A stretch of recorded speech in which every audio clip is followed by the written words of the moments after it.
How's it going, guys? John L. here. Hope you're all having an amazing day. We have a new 4-star character, Nico Minoru. So who is she? That's actually a really good question. So I didn't know who the heck she was. She's completely new to me. I had to actually do a little bit of research on her. She is a character from a comic book series called The Runaways or Runaways. And if you want to save yourself a trip to Wikipedia, basically it's a group of teenager, young age type people whose parents are all criminals in some kind of organization called the Pride. And they all get their powers and stuff through, I guess, whatever their parents have or do or whatever. And basically their goal is to stop their parents from being bad guys, and in the process they become good guys. Something along those lines. It's a very, very basic concept of it, to my knowledge, which is also very low and basic. If you want to research it and look it up some more, welcome to the internet. The reason she's out, I believe, is because there is a Runaway series that is about to be on Hulu, or actually is on Hulu. It's been on Hulu for a few months. I haven't checked it out. Supposedly it's got good ratings. Maybe take a look at it. And also there is a new series, comic book wise, that is out or is soon to be out, featuring the Runaways again. They were originally featured in their own series, which was around 2003 or 4, something like that. So anyways, a little bit of backstory for a character that I didn't know about, maybe you didn't know about also. Anyways, Nico Minoru is basically a sorceress. So she has this staff, which you see here. I can't remember what it's called, but her powers are going to let us know. So let's take a look at them really quick. Wrong one. Alright, we'll take a look at Nico. So she is a blue, yellow, purple. For some reason that kind of seems to fit for like their magic user type characters. See a lot of blue and purple with them. Anyways, nice cover, kind of manga-y. Reminds me of the tsunami stuff. So I guess there was a era in Marvel Comics where they were trying to appeal more towards manga users. You can definitely see the parallels right there. Anyways, there she is in all her goth glory. 8606 health. They're going to let us play a 147 demo version of it. Again, she leads with her blue power, then yellow, then purple. So she actually is an interesting build. Her powers closely resemble Old Man Logan. So something happens and basically all her powers will swap to different powers. So before just getting into all of her powers, I played her a little bit already. What she is a support. She is like pure support. None of her powers are attack powers. And she has a heal, she has a stun. So I would almost put her in the category of like a tank, protector, defender type supporter. So that's what she is in a nutshell. And let's take a look at her powers. So the first one, blue, when blood is shed, this is where it all starts. It's a passive. Let the Staff of One, that's her special staff where she gets all of her abilities from. Let the Staff of One emerge. When Nico takes damage, if one does not exist, create at 3 covers an 8 blue turn countdown tile, which replaces Nico's powers with new powers while it's on the board. And at 10, same thing, or at 5 covers, 10 turns, same thing. Basically, she's all about getting this countdown tile on the board, because once that happens, her powers flip into like their more useful version. So let's all keep that in mind while we look at her powers. So once this countdown tile comes up, and all she has to do is take a little bit of damage, so just basically match tile with her, or have her get hit with some kind of area effect attack, that'll take care of it. Blue becomes freeze, which is a 9, and what she does is remove up to, well, let's take a look at the 3-cover version first. Remove up to 2 enemy countdown tiles, stuns a target for 1 turn, plus an extra turn for each countdown tile removed.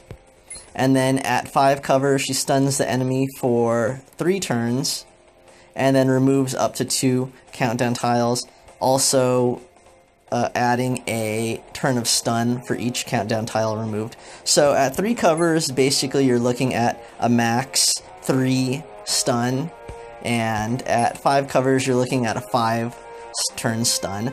So it's really nice. She'll remove 2 countdown tiles, that's pretty useful. She'll stun a target for 5. This power sounds like it would be something really good against minion only fights, or fights with minions where they're throwing out a lot of countdown tiles, and also you can use a stun to slow them down. Stun's a nice thing to have, and at 5 turns you're going to stun a guy for a big portion of the battle, so it's not bad. I would say it's expensive, but not really if you have it up to 5 turns. You see a lot of cheap, like, 2-turn stuns for, like, 6 and stuff like that. I can live with 9 for something like 5 turn. You're going to take someone out of the fight for a good amount of time if you have this thing at 5 covers.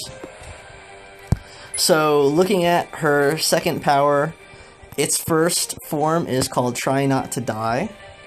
So, what she does is, at 3 covers, she's going to create 3 X amount of strength projectiles. They're not all that strong, at least at this level.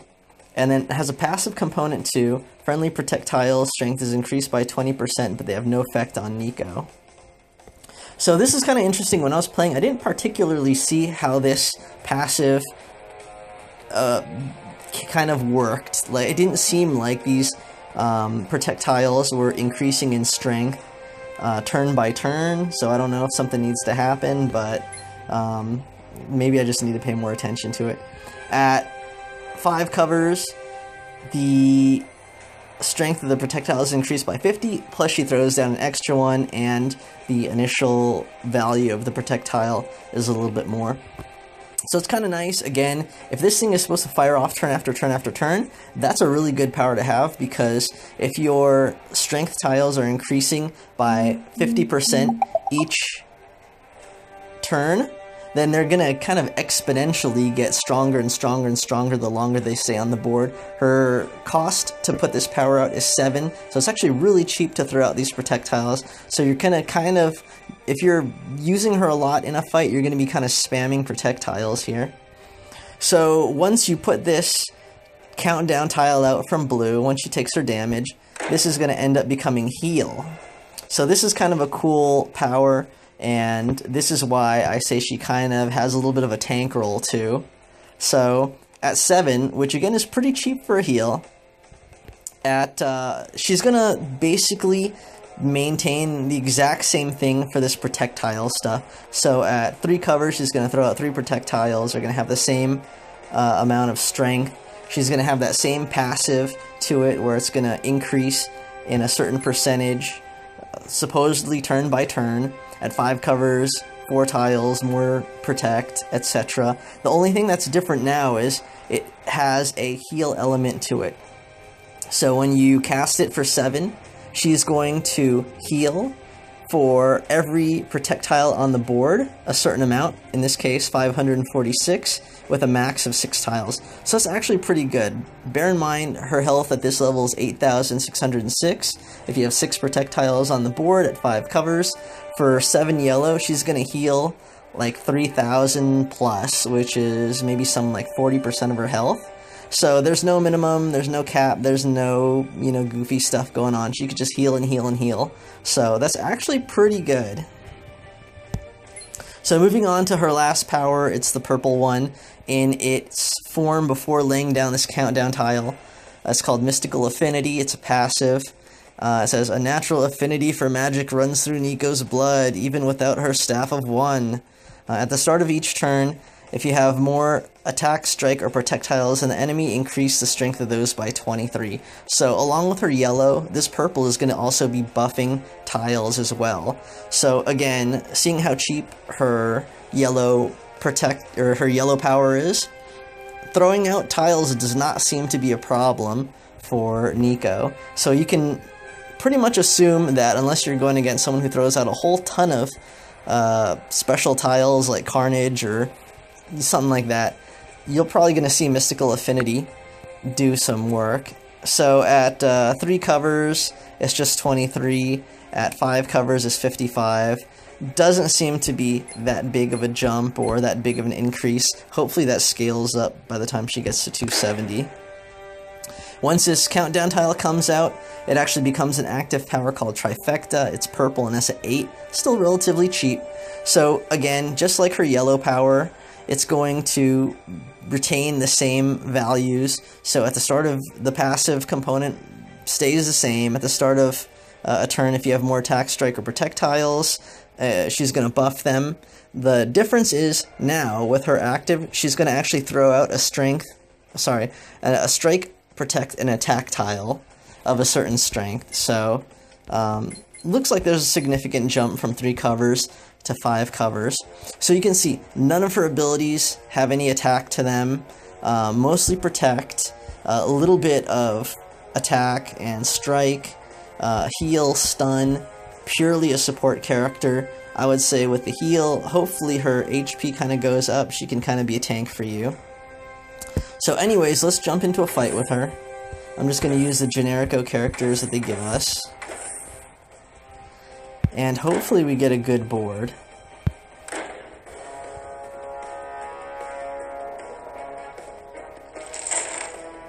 Okay, so I see a lot of purple. Unfortunately, Hulk kind of messed that up. So what you want to do is make a match for Niko. I'm not going to worry about it too much right now. What I want to do is get a bunch of yellow and purple to kind of get her going. This isn't a team that I would really use her with. She's got a lot of strike tiles, and she looks like she can take damage and stuff, especially for people who are blue, yellow, and purple. My thoughts would be I would really like to see her with Captain Marvel and Wasp. And the reason why I say that is because if you use Wasp, she has one of the few quote-unquote repeater tiles that's actually still a countdown tile with her that buzzing sound. So she'll have that valuable 1-turn countdown that works well. And then Captain Marvel also will be buffing special tiles, which is pretty much exactly what Niko does. The other bonus is that Wasp has the... And here we go, we put out our 10-turn countdown tile. Alright, we have Trifecta, I'm going to cast that. So every turn we should hopefully see some buffing. So what I was saying is Wasp also has the ability where she can flip, strike, and protect tiles. So what you would expect to see is that Niko will be throwing out a whole ton of protect tiles. Captain Marvel will be buffing them once you get that buzzing noise going. And what it'll do is you'll have like a ton of protect tiles on the board, but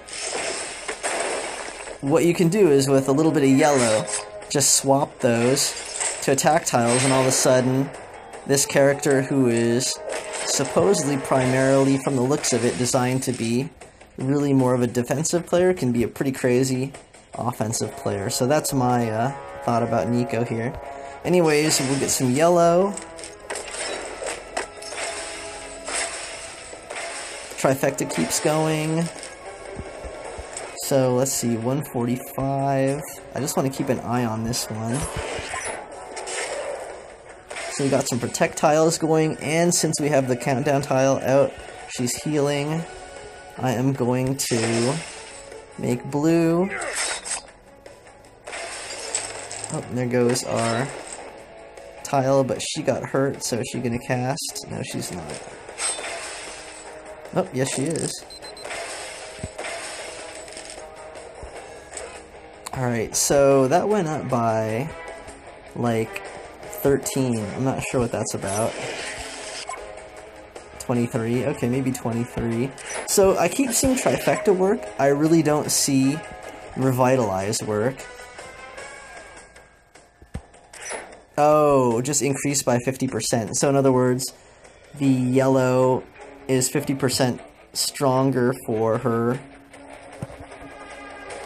cohorts, but not for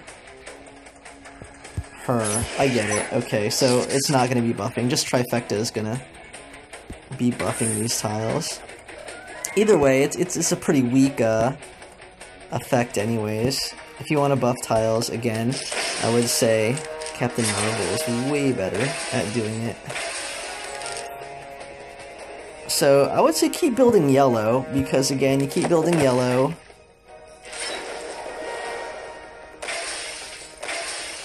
Nico is going to keep being able to heal, and again, her heal is pretty substantial.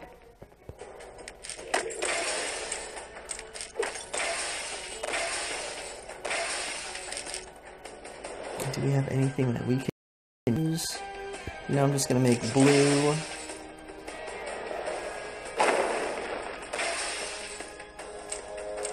She'll take a beating. It's almost impossible for you to not have this staff of one tile on the board, so it's pretty good. And she heals so much, unless she takes like a really bad direct hit. I feel like almost every couple turns you can just use her heal and get her back up to max health. So she doesn't look like she's in damage or in danger like at all. So that's a good tank play from her.